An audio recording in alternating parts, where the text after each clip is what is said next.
Assalamu alaikum wa rahmatullahi wa barakatuh. As you guys are aware, I have been documenting every northern town so that I will give you histories and stories of our northern towns. So early today, I found myself in a town called Banisa, which is located in the county of Mandera. And as always, I did some homework and decided to look for an elder who is well versed with the history and the story of this town, so that I will ask him a few questions about this town. Assalamu alaikum wa rahmatullah. Assalamu rahmatullahi wa Chief, barakatuh. karibu sana. Yeah. So please introduce yourself and give us a brief history about how Banisa was started. Okay, I'm Muhammad Yusuf, former senior chief Lulis location, Banisa sub-county, Mandera county. Banisa, as you can see now, this town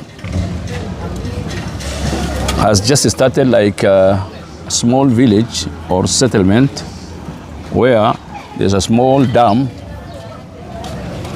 When it rains, it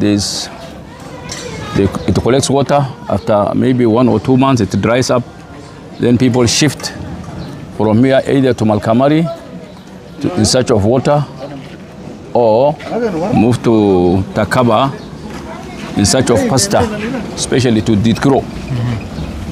Now, before this Banisa became the way it is, the headquarter was at Malkamari. Oh, okay. The headquarter was at Malkamari. In fact, after Kenya got its independent, most of the chiefs who are employed in the name of Malkamari location, where there was business center, there was school, there were proper settlement. But immediately after the Malkamari National Park was gazetted, people moved to Banisa Center, Okay. where there is a bit of open land and proper land for settlement. After people came to Banisa, that is 1978 to 79, there was still problem of water. Water was the main problem. There were no wells, there are no proper dams. Schools have started. Even the school at Malkamari, which was initially started, was deserted because of the hardship of that area. When it came to Banisa, schools were started here, and there was search for water, either borehole or big dams. The former councillor of this area, who was Sheikh Muhammad Kher, Haji Muhammad, he has tried his best to look for water, maybe through Ministry of Water by then. After him came his brother, who's a councillor that led, Hussein Haji Muhammad. He also struggled the same way in search of water. He went to several government offices, especially water sector.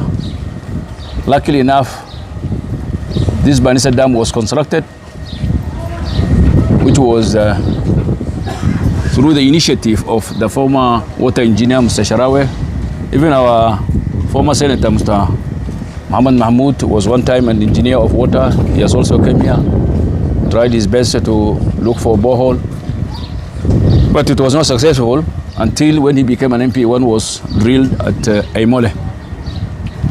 So the Banisa, you can see now, mainly developed as a result of county government. But initially, it started with scratches, like any other town. And what does the word? Most of the people don't even know what Banisa means. So kindly explain what Banisa means. Banisa, in fact, the way we understand it is from the word, the Garre word, Bansata, for that Bansata, where somebody will heal.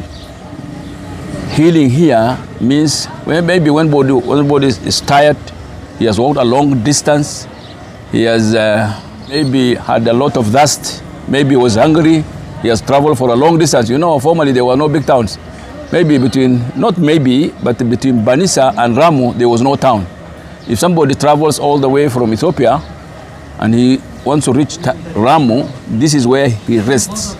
So it is said to be a healing place for the Bansata. Ah, okay. So when somebody comes all the way from maybe Takaba and he's heading to Malkamari, this is where he rests. Oh, okay. That is where he rests. So it means a resting place. A resting place.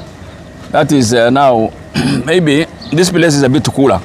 It's not as hot as Takaba, neither Ramu. Yeah, sure. So neither Malkamari. This place is a bit cooler. So whoever has been traveling and become tired, maybe he's thirsty, this is where he stops and rest. If you want to stay 1 day or 2 days, that is. And what do people who live in Banisa do for a living?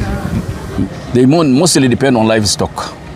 People, though these days small business has mushroomed and people have adopted town life, but initially, or the common dependent is livestock. Okay. And which clan of the bigger Somali ethnic group lives in Banisa? This is a Garre dominated town. Initially there were some few Dogodias, but because of, though they live in this sub-county, because of tribal clashes or clan clashes. In Mandera, inter-clan fighting between the Garre and Digodia communities has claimed the lives of 2 people. They moved out of this town and settled at Guba, all of that area. But the main tribe is Garre. And so we are trying to document every northern town that we visit. How do you see this program? It's a good thing, you know. If we had earlier records, we wouldn't have talked verbally this way. Yeah. We would have given you a written document. But now, since we have initiated this, it is good to have a record, an updated record, and when need arises, it is available. Okay, thank you. So we shall be doing these stories, and next time maybe when we want a depth of information from people like you or even more senior than you, we shall going to look for you. Thank you for appearing.